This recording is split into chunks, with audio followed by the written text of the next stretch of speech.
अपने भाई को आशीर्वाद दीजिए। यहाँ विकास का कितना काम रुका हुआ है। जैसे मेरा भाई, हमारे नौजवानों को रोजगार चाहिए। लोग क्रिकेट में घूम घूम कहा था, हे भैया तेरी बतिया सुन ला जा।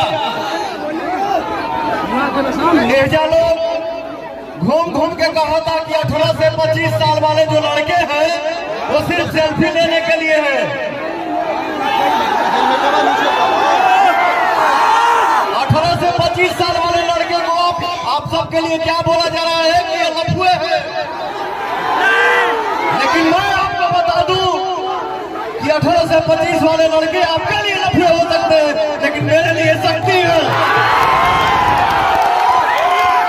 देश में जब भी बदलाव आया है, जब भी बदलाव आना होता है तो हमारे नौजवान ही बदलाव लाते हैं। इस बार हमारे नौजवान भाई साथी जितने हैं, आप सबसे विनती है कि आप सब अपना आशीर्वाद दीजिए और पवन को विजयी बनाइए।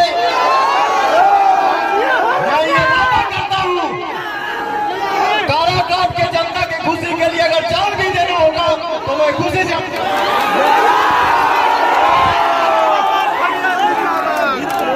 चलेंगे। रास्ता सही नहीं थे, पानी पुल भरा हुआ है, गांधीया नगर फैक्ट्री बंद है, कोई हॉस्पिटल नहीं है, कोई पढ़ने के लिए स्कूल कॉलेज नहीं है, खाली वोट मांगने के लिए आ जाना है।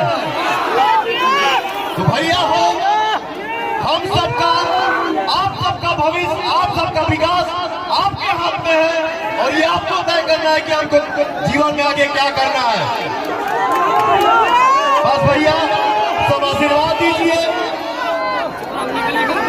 मैं तो हमेशा एक ही बात बोलता हूँ, आप एक बात का जवाब दीजिएगा।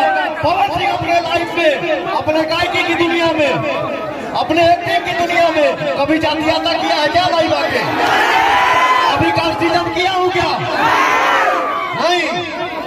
मुझे बहुत खुशी होती है कि हमारे इंडस्ट्री में जितने भाई आएंगे, जितने बच्चे आएंगे, उतना ही हमारी इंडस्ट्री बड़ी होगी, हम लोग और आगे बढ़ेंगे। किसी के एंट्री करने से कोई फ्लॉप नहीं होता है। जिसको भगवान जितना दिन लिख के रखे हैं ये सुपरस्टार है, उतना ही दिन सुपरस्टार बन के रहेगा। वो भैया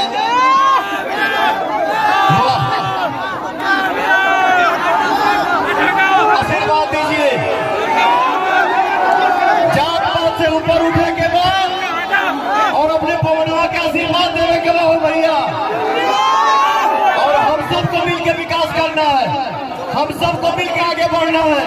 हिंदुस्तान में पवन सिंह अगर कहीं भी घूमे, कहीं भी जाए तो काराकाट के जनता के मुंह से कहीं आवाज निकलना चाहिए, इंसानियत जिंदाबाद, इंसानियत जिंदाबाद।